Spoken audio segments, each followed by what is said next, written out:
नमस्कार, हुडकट्टामध्ये आपलं स्वागत आहे। आज करणार आहे सातूचं पीठ। हे पीठ तयार करण्यासाठी तयारी करणार आहे। हे गहू अर्धा किलो गहू घेतले आणि अर्धा किलो चना डाळ। हे गहू भाजायचे त्याआधी आपण हे गहू एका पाटात पसरवून याला आपण थोडासा पाण्याचा हात लावायचा।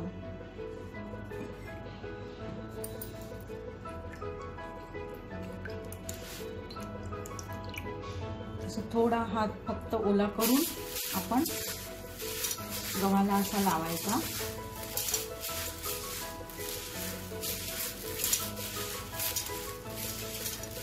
आणि आता हे गहू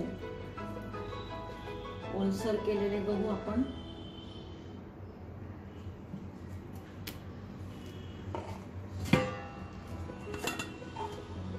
एका कापडामध्ये बांधून ठेवायचे।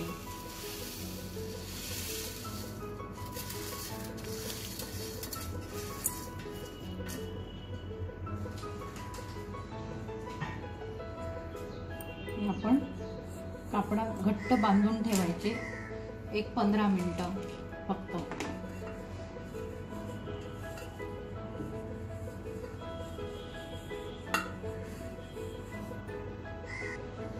हे आपण कापडात बांधून ठेवायचे आणि थोड्या वेळ 15 मिनिटं बाजूला ठेवायचे। तोपर्यंत आपण ही चना डाळ आहे ही भाजून घेऊ। आपण आता गॅस चालू करू आणि कढईत गहू बांधून ठेवले 15 मिनिटं। तोपर्यंत चना डाळ भाजायला घेऊ। अर्धा किलो गहू अर्धा किलो चना डाळ।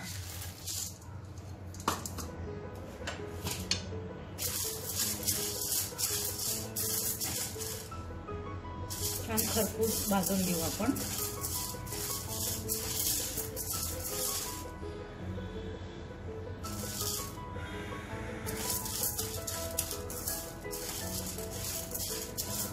हे पीठ 1 ते 1.5 वर्षाच्या बाळापासून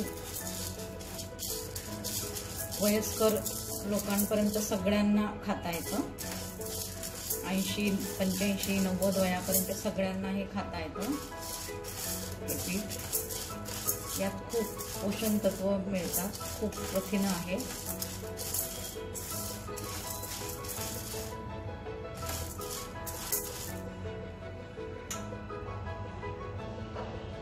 ही आपली चना डाळ आता भाजून झाली आहे खमंग। आपण ही आता काढून घेऊ। आपण जे गहू ओलसर केले होते हाताने ते गहू आता थोडे सुकले, आपण आता भाजायला घेऊ।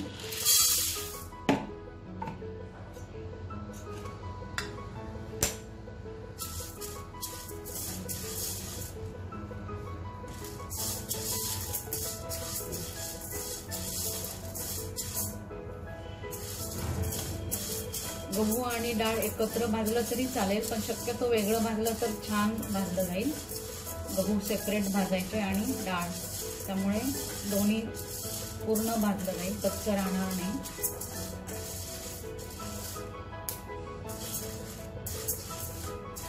गहू छान फुलतात पाण्याचा हात लावल्यामुळे आणि खमंगपणा येतो पिठाला खूपच ओले केल्यामुळे।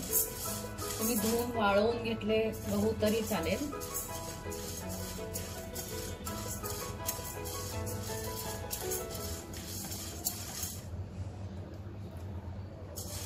हे पीठ सातूचं ज्यांना वजन कमी करायचं आहे किंवा ज्यांना वाढवायचं आहे अशा दोन्ही प्रकारच्या व्यक्तींनी खाल्लं तरी त्यांना चालतं। दोन्ही गोष्टीसाठी याचा उपयोग होतो, वजन कमी करण्यासाठी किंवा वाढवण्यासाठी, त्यामुळे खूप फायदेशीर आहे।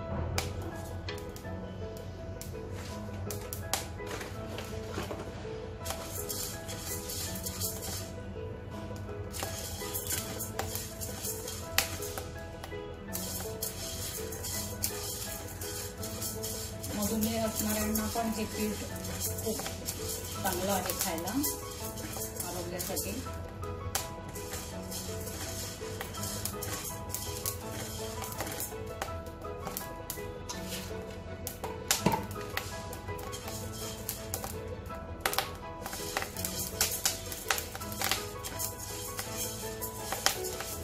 ही गहू आपले भाजून होतील. छान असे फुललेत गहू, पाणी लावल्यामुळे छान फुलणार आहेत. भाजताना गॅस एकदम बारीक ठेवायचा. डाळ भाजताना पण गॅस बारीकच ठेवायचा, कारण कढईकडे तापत गेले की जळायची शक्यता असते. मंद आचेवर दोन्ही छान भाजलं जातं. खूप छान आता फुटले गहू छान.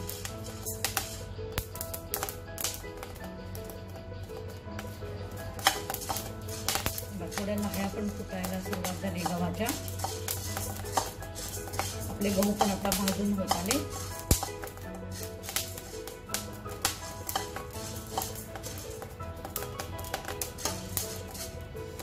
गॅस बंद करू आपण आणि आहे त्या गरम कढईवर आपण भाजून घेऊ उरलेले.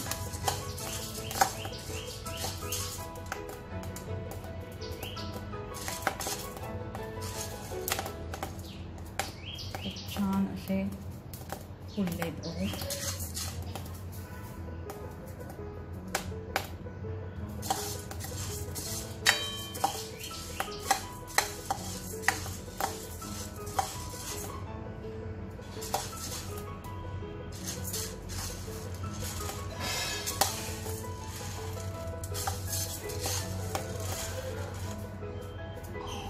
आपलं हे सातूच्या पिठासाठी ही चणा डाळ आणि हे गहू भाजून झाले.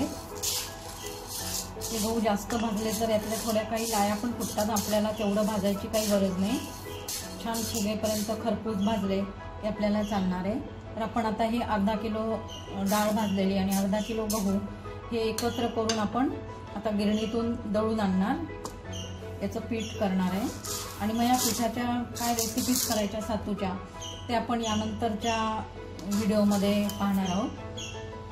माझ्या अशा वेगवेगळ्या रेसिपी पाहण्यासाठी तुम्ही माझ्या चॅनलला सबस्क्राईब करा, लाईक करा, शेअर करा. धन्यवाद.